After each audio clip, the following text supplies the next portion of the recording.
Good morning all of you. Very very good morning. मैं पंकज मौर्य, आप सबका स्वागत है हमारे यूट्यूब चैनल में। आज हम लोग देखेंगे मॉक ड्रिल सीरीज 11, जो कि आपकी टीजीटी, पीजीटी, बीपीएससी, टीआरएफ 4.0 के लिए बहुत ज़्यादा क्रूशियल होने वाला है। चलिए शुरू करते हैं आज का session. Let's start. Question number 301। Celia is the daughter of Shakespeare's play as you like it. As you like it में सीलिया किसकी डॉटर होती है? ड्यूक फ्रेडरिक की, ड्यूक सीनिया की, ली ब्यू या चार्ल्स की? इसका करेक्ट आंसर हो जाएगा ऑप्शन ए, ड्यूक फ्रेडरिक की डॉटर होती है सीलिया। एक्सप्लेनेशन देखिए, Celia is the daughter of Duke Frederick. Celia disguise herself as a shepherdess named Aliena. She may be called the moral heroine of the play as Rosalind is its intellectual heroine. Celia daughter होती है duke Frederick की, और सीलिया अपने आप को disguise कर लेती है शेफर्डेस के रूप में और अपना नाम रख लेती है एलियाना। इस प्ले में इसको कहा गया है एक मोरल हीरोइन, और जबकि रोसालैंड को कहा गया intellectual heroine. Question number 302। Il miglior fabbro is the expression Eliot used. Eliot ने ये एक्सप्रेशन किसके लिए यूज किया है? डब्ल्यू ईट्स, सैमुअल बेकेट्स या डब्ल्यू एच ऑर्डन या इजरा पाउंड?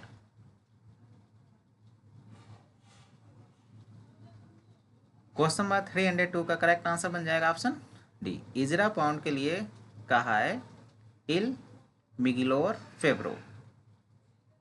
ये एक्सप्रेशन यूज किया है इजरा पाउंड के लिए टीएस इलियट ने। इल मिगिलोर फेब्रो, इसका मतलब होता है द बेटर क्राफ्टमैन, और ये एक्सप्रेशन टीएस इलियट ने यूज किया है इजरा पाउंड के लिए। Question 303। Break break break big boulders beside the river. Figure of speech बतानी कौन सी है? पर्सोनिफिकेशन, अपोस्ट्रोफी, एंटीथेसिस या alliteration?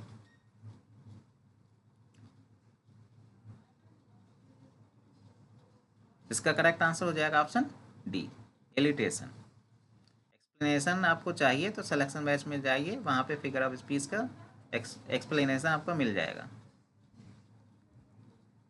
Question number 304। Arrange the section of the waste land in the order in which they appear in the poem. The waste land में 5 section है, उस 5 section को आपको सिक्वेंस में लगाना है।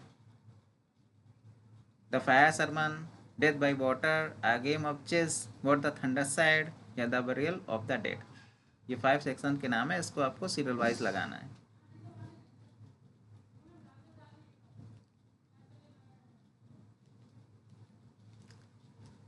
क्वेश्चन नंबर 304 का करेक्ट आंसर हो जाएगा ऑप्शन डी। सबसे पहले आएगा the burial of the dead, उसके बाद में अ गेम ऑफ चेस, फिर आएगा द फायर सरमन, उसके बाद में डेथ बाई वाटर, और फिर what the thunder said. The title the burial of the dead, ये डायरेक्ट रेफरेंस है to the burial service in the Anglican book of common prayer and James Frazer की autobiographical work है the golden bough. ये इसका source है, इस title का source, ये डायरेक्ट रेफरेंस है। ये दो नाम याद रखिएगा, burial service, Anglican book of common prayer and James Frazer की autobiographical work the golden bough. ये बरियल ऑफ डेड का डायरेक्ट रेफरेंस है। The title a game of chess, ये भी टी एस इलेट का बेसलैंड का, ये रिफर किया गया है दो प्ले को, Thomas Middleton a game of chess को एंड वुमेन बिवेयर वुमेन। तो ये रेफरेंस याद रखिएगा, डायरेक्ट रेफरेंस है Thomas Middleton a game of chess and women beware women. ये गेम ऑफ चेस का डायरेक्ट रेफरेंस है। Question number 305। The wish is father to the thought. Figure of speech बतानी है, alliteration, personification, simile, metaphor?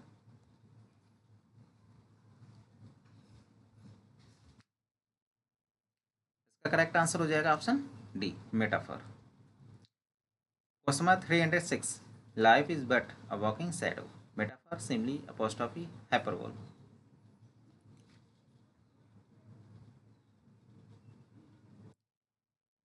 Question number 306 का correct answer हो जाएगा option A, metaphor. Comment box में comment करके बताइएगा कि life is but a walking shadow, ये इंपॉर्टेंट लाइन शेक्सपियर की किस प्ले से ली गई है। Question number 307। The naughty boy is cunningly simple, metaphor, hyperbole, alliteration, oxymoron. The naughty boy is cunningly simple. एक तरफ कनिंगली की बात कर रहा है, दूसरी तरफ सिंपल की बात कर रहे हैं, तो इसमें हो जाएगा ऑक्सीमोरन। करेक्ट आंसर हो जाएगा ऑप्शन डी। Question number 308। अगर फिगर ऑफ स्पीच का आपको एक्सप्लेनेशन देखना है तो आप सिलेक्शन बैच में जाइए, प्ले लिस्ट में जाइए, वहाँ पे सिलेक्शन बैच होगा, उसमें जाइए, वहाँ पे आपको एक्सप्लेनेशन मिल जाएगा फिगर ऑफ स्पीच का।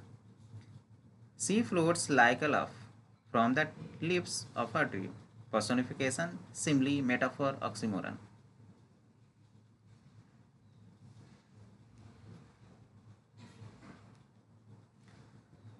इसका करेक्ट आंसर हो जाएगा option B, simile. Question number 309। The news your bring is a dagger to my heart. Metaphor, simile, oxymoron, antithesis.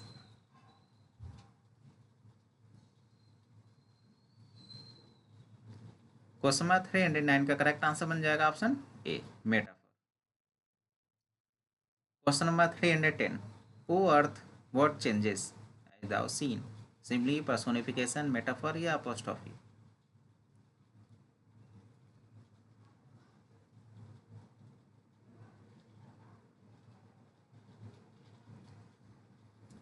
Question number 310 का करेक्ट आंसर बन जाएगा option D, apostrophe. Question number 311। Can you hear the buzzing of bees. Hyperbole, simile, antithesis, onomatopoeia.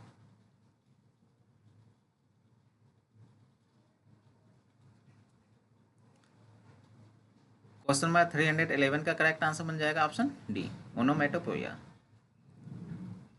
Question number 312। Truth sits upon the lips of dying man. Apostrophe, personification, onomatopoeia, alliteration.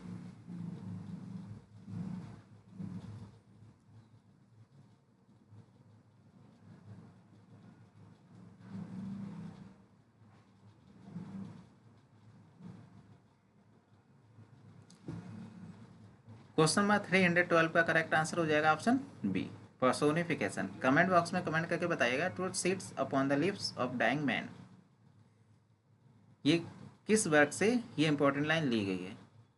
Thomas Arnault का है, आपको बताइएगा कि Thomas Arnault का कौन सा work है जिस वर्क से ये लाइन ली गई है। मैथ्यू अर्नोल्ड का वर्क है। मैथ्यू अर्नोल्ड का कौन सा वर्क है। थॉमस अर्नोल्ड तो मैथ्यू अर्नोल्ड के फादर थे। मैथ्यू अर्नोल्ड का वर्क है। मैथ्यू अर्नोल्ड का कौन सा वर्क है जहाँ से ये लाइन ली गई है, आपको कमेंट बॉक्स में कमेंट करके बताना है। Question number 313। The smallest section in T S Eliot's the waste land. It contains only 10 lines. T S Eliot के वेस्ट लैंड में 5 सेक्शन है, आपको बताना है 5 सेक्शन में सबसे छोटा सेक्शन कौन सा है, उसमें केवल 10 लाइन ही है।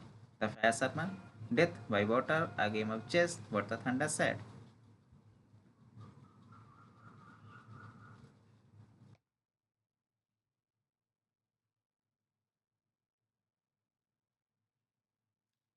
इसका करेक्ट आंसर हो जाएगा option B, death by water. ये सबसे छोटा सेक्शन है वेस्टलैंड का जिसमें केवल 10 लाइन ही है। Question number 314। अ लाइन और part of line repeated in the course of a poem usually at the end of each stanza is called. Repetition, ओनोमेटोपोइया, refrain या पन।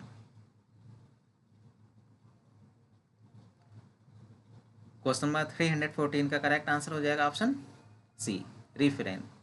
रिफ्रेन एक लाइन होता है, पार्ट ऑफ लाइन होता है, रिपीट होती है ये end of the each stanza, प्रत्येक स्टेंजा के एंड में इसका रिपीटेशन होता है, इसको कहते हैं refrain. Question number 315। A figure of speech which makes a bold over statement or extravagant exaggeration of fact used either for serious or comic effect. ये एक फिगर ऑफ स्पीच है, ये ओवर स्टेटमेंट के लिए इसका यूज होता है और ये या तो सीरियस के लिए यूज होता है या कॉमिक इफेक्ट डालने के लिए भी इसका यूज किया जाता है। किसकी बात हो रही है, हाइपरबोल, लिटोटस, मेल अप्रोप्रिज्म या मियोसिस।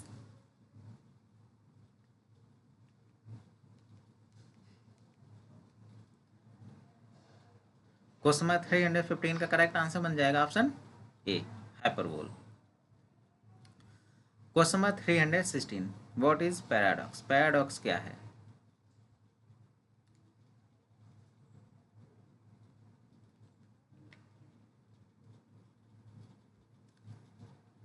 करेक्ट आंसर हो जाएगा option B. Figure of speech where a statement is made that a first sight seems contradictory और absurd but is actually valid.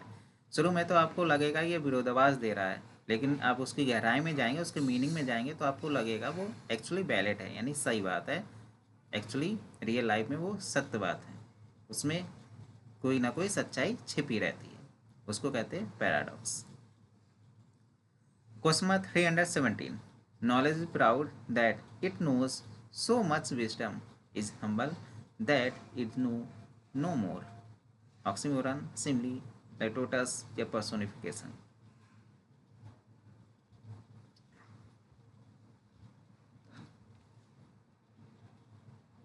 Question number 317 का करेक्ट आंसर हो जाएगा option D, personification.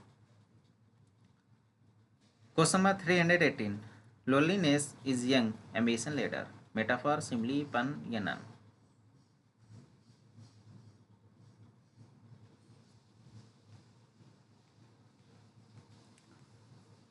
Question number 318 का correct answer हो जाएगा option A, metaphor.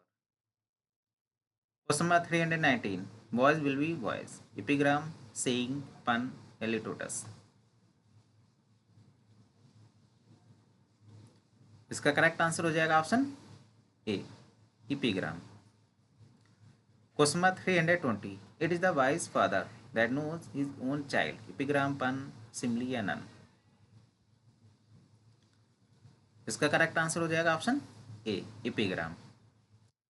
Question number 321, Tennyson wrote a poem about which Indian city. Tennyson ने एक poem लिखी है इंडियन सिटी के बारे में, आपको बताना किस इंडियन सिटी के बारे में एक पोएम लिखी है।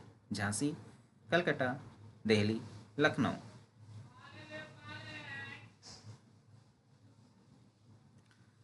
क्वेश्चन नंबर 321 का करेक्ट आंसर हो जाएगा option D, Lucknow. The defence of Lucknow, ये पोएम लिखी है टेनीसन ने, ये एक वॉर पोएम है, सेट हुई है background of the Indian mutiny of 1857 में। Question number 322, in chapter does Arnold mention Hebraism and of the culture anarchy Hellenism.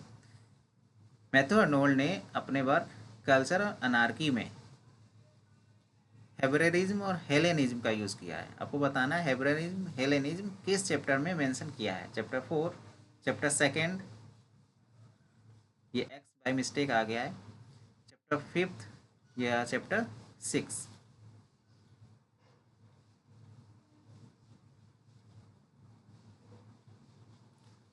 Question number 322 का करेक्ट आंसर हो जाएगा ऑप्शन ए, चैप्टर 4 में मेंशन किया है हेब्रेरिज्म और हेलेनिज्म को। Question number 323, as said by Arnold, Shakespeare and Milton is the next to Coleridge, Dryden, Pope या Wordsworth। इसका करेक्ट आंसर हो जाएगा option D, Wordsworth. Memorial verses ही लिखी है मैथ्यू अर्नोल्ड ने विलन वर्ड्सवर्थ के लिए, इसी में रिफर किया है Shakespeare and Milton as figures of the highest rank. Question number 324, hearing of the death of Arnold is an accident, a certain critic remark. Arnold की डेथ को सुनकर क्रिटिक ने क्या रिमार्क दिया, there goes our greatest scholar, there goes our the greatest poet of our generation, there goes our last Greek, there goes our scholar gypsy.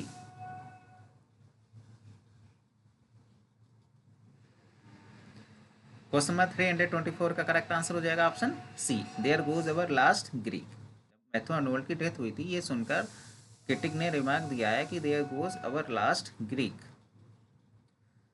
Question number 325, truth sits upon the lips and dying man, in which poem Matthew Arnold die this line occur. किस poem में ये line आई है, truth sits upon the lips of dying man. Sohrab and Rustum, scholar gipsy, Thyrsis या Rugby chapel.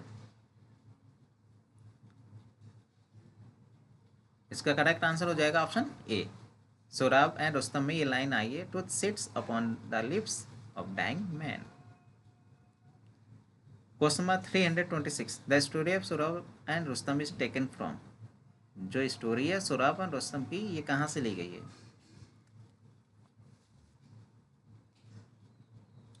इसका correct answer हो जाएगा option सी, फिरदौसी।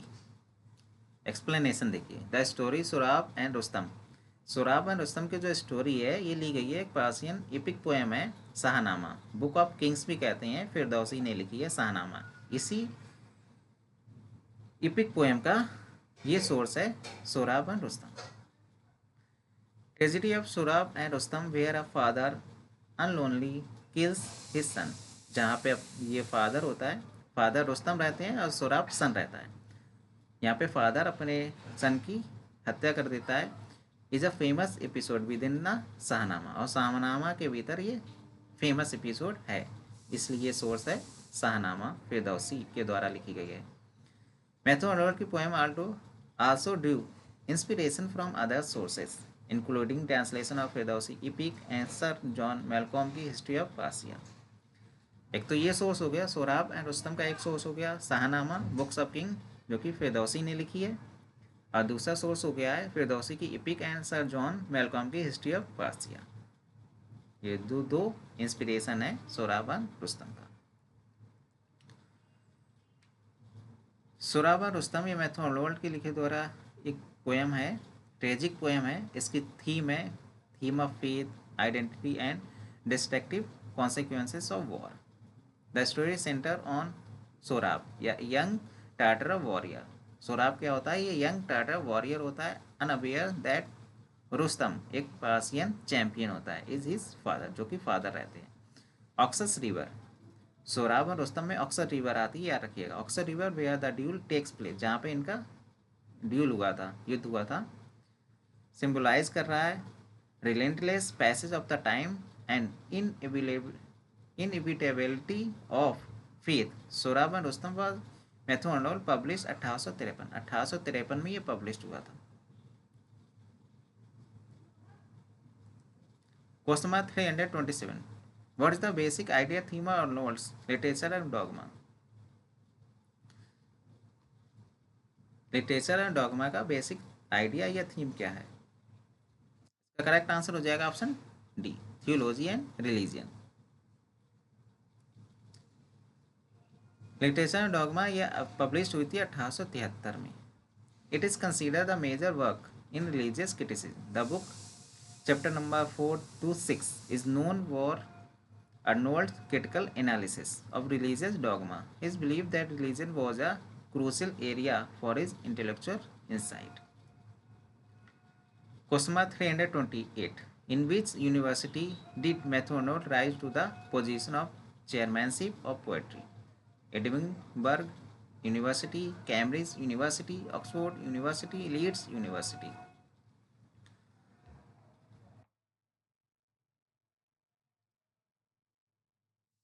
आपको बताना किस यूनिवर्सिटी में Matthew Arnold chairmanship of poetry रहे हैं, चेयरमैनशिप ऑफ पोएट्री के पोजीशन पर रहे हैं, किस यूनिवर्सिटी में? इसका करेक्ट आंसर हो जाएगा ऑप्शन सी, ऑक्सफोर्ड यूनिवर्सिटी में। एक्सप्लेनेशन देखिए, Matthew Arnold became the professor of poetry. Matthew Arnold professor बने थे पोएट्री के या चेयर ऑफ पोएट्री के ऑक्सफोर्ड यूनिवर्सिटी में। He was elected to the position in 1857, 1857 में ये पोजीशन मिली थी और 1867 तक रही थी, मतलब 10 सालों तक इस पोजीशन पर रहे थे। The first in that position to deliver his lecture in English not Latin, और ये पहले इंसान थे जिन्होंने अपना लेक्चर डिलीवर किया इंग्लिश में, ना कि लैटिन में। दोबारा इलेक्ट हुए थे ये 1862 में, मतलब 1857 to 1867 तक ये रहे थे, 10 सालों तक प्रोफेसर ऑफ पोएट्री के रूप में ऑक्सफोर्ड यूनिवर्सिटी में। Question number 329, Arnold Culture and Anarchy deals with the subject of which of the following?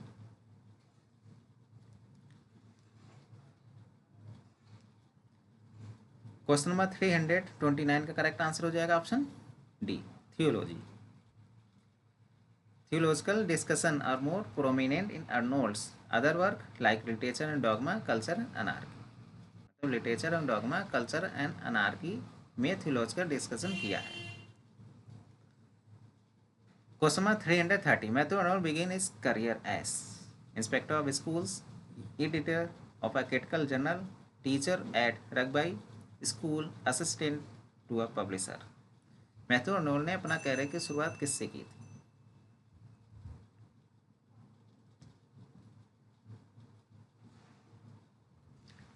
Question number 330 का करेक्ट आंसर हो जाएगा option A, inspector of school से अपने करियर की शुरुआत की थी मैथ्यू अर्नोल्ड ने। एक्सप्लेनेशन देखिए, मैथ्यू अर्नोल्ड ने initially begin his career as a poet, मतलब मैथ्यू अर्नोल्ड ने शुरुआत अपने करियर की थी एज अ पोएट के रूप में। फॉर एग्जाम्पल, इन्होंने पब्लिश कराया था अपना first collection of poetry the state regular and others poem 1849 में, और कंटिन्यू रखा लिखना अपना, पब्लिश कराया poetry through out his career. Arnold's career also included a period as a government school inspector. He was appointed as a school inspector in 1851। 1851 में इनका appointment हुआ school inspector के रूप में, और ये पोजीशन रही उनके पास 35 सालों तक। तो मैथ्यू अर्नोल्ड ने अपने करियर की शुरुआत पोएट के रूप में भी की है और स्कूल इंस्पेक्टर के रूप में भी किया है। 1851 में स्कूल इंस्पेक्टर की पोजीशन पर अपॉइंटमेंट हुआ इनका, और 1849 में इनका पोएट्री कलेक्शन आया था the state regular and others poem नाम से। In addition Arnold serve as professor of poetry, मतलब प्रोफेसर ऑफ पोएट्री रहे थे ऑक्सफोर्ड यूनिवर्सिटी में 1857 से 1867 तक, यानी 10 सालों तक। और फर्स्ट पर्सन थे जिन्होंने डिलीवर किया अपना लेक्चर इंग्लिश में, ना कि लैटिन में। तो आज के लिए बस इतना ही। क्वेश्चन अगर पसंद आ रहा है चैनल को लाइक शेयर एंड सब्सक्राइब करना ना भूलेगा। Thank you so much.